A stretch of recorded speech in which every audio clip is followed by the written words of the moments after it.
Eu queria ficar mesmo no meu Pilão Velho. Em 1875. Mamãe, quando eu nasci, dava aula de violão. Há um ano eu não tenho certeza, né? Mas, deixa eu te perguntar uma coisa, o que é que você vai fazer na vida? Cinema, muito cinema.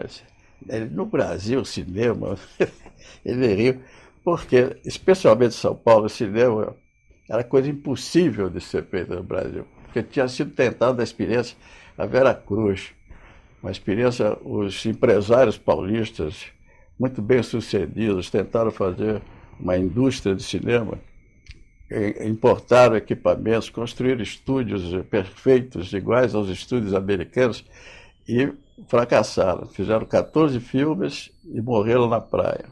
Pois é, ela... Primeiro, assim, a ideia de ir muito ao cinema, né? Frequentar cinema. Depois, com a participação em cineclubes, vislumbramos a possibilidade de que é possível passar para o outro lado. A gente ficava olhando dentro da tela e passar para fazer o filme. Outra coisa importante foi essa tentativa da Vera Cruz, né?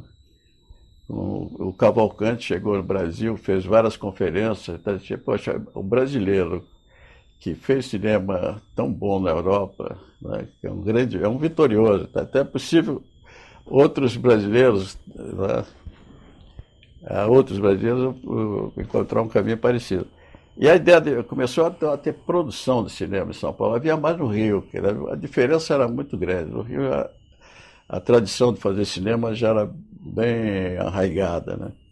Em São Paulo houve muitas tentativas de fazer cinema. Eu lembro meu pai, que sempre foi muito, assim, arriscava tudo, acreditava sempre no futuro. Ele comprou ações de uma empresa de produção de cinema que se chamava Companhia Americana de Filmes. Meu pai também comprou ações, comprou terrenos na futura capital federal. Comprou 4 terrenos. Lá, perto hoje se chama Planaltina, tá, né? Mas ele comprou isso em 28, quando eu nasci. Imagina. Ele acreditou na produção de cinema no Brasil e São Paulo. E essa companhia americana, ela construiu um estúdio que não tinha nenhuma defesa sonora, mas parecia um estúdio e tal. Sabe aonde? Ali no aeroporto Santos Dumont, na saída, na entrada dos aviões. Era impossível pensar em fazer um filme sonoro lá naquele tempo. Mas essa companhia não produziu nada, ela fez o estúdio e faliu. Mas por que o cinema? Então havia essa ideia da possibilidade de realizar cinema. Quer dizer, não era uma coisa tão distante, tão mítica, não? Havia uma certa proximidade. Cinéfilo, naquele tempo essa palavra não existia, mas minha mãe frequentava o cinema, conhecia todos os filmes, né? E era o hábito mesmo frequentar cinema. Mas o que mais que me seduziu? O próprio cinema, quer dizer, a ideia do filme. E a possibilidade também de fazer filme, né? Quer dizer, quando apareceu a Vera Cruz, ele já estava bem seduzido pelo cinema. A Vera Cruz começou em 47, por aí. 47, 48, tempo da escola. Em 49 eu fui para a França para estudar cinema. E também uma outra coisa importante, que eu acho que é no plano cultural, intelectual, foi a presença do cinema italiano. E o cinema italiano, o neorrealismo, virou tudo de cabeça para baixo, né? Porque o cinema era igual a grandes capitais, grandes estrelas, capitais para o dinheiro, né? Grandes estrelas, tecnologia avançada, né? A tecnologia que só gente do primeiro mundo poderia dominar e controlar. Então, tudo era assim, esse cinema era realmente uma arte do outro lado, né? Distante. Então.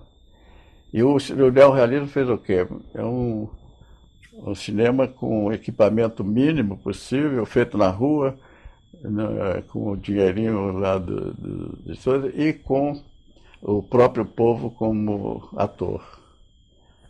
Né? Esse que foi a virada. E o neorrealismo, mexeu no mundo inteiro. Influenciou o cinema indiano, mexeu o cinema na Grécia, apareceu o neorrealismo. O cinema francês, a Nouvelle Vague não seria a Nouvelle Vague se não tivesse tido o neorrealismo. O próprio cinema americano foi chacoalhado por aquilo. Muitos atores americanos foram para a Itália, uma estrela maior do cinema americano, Ingrid Bergman, foi lá apaixonada pelo Rossellini, foi fazer os filmes na Itália, né? E outros atores, Anthony Quinn e outros, foram filmar na Itália para descobrir aquele cinema que revelava o cotidiano, a vida comum. Muitas produções, mas é bom lembrar sempre os grandes clássicos do neorrealismo, são os filmes do Rossellini, o Paisà, Roma, Cidade Aberta. Depois, mais tarde, esse movimento neorrealista, ele prosseguiu, né? Ele se enriqueceu muito com outros autores, como o Visconti, né? Aí ele juntou a história com o cinema, ele combinou as duas coisas, os filmes do Visconti. Enfim, isso aí foi uma grande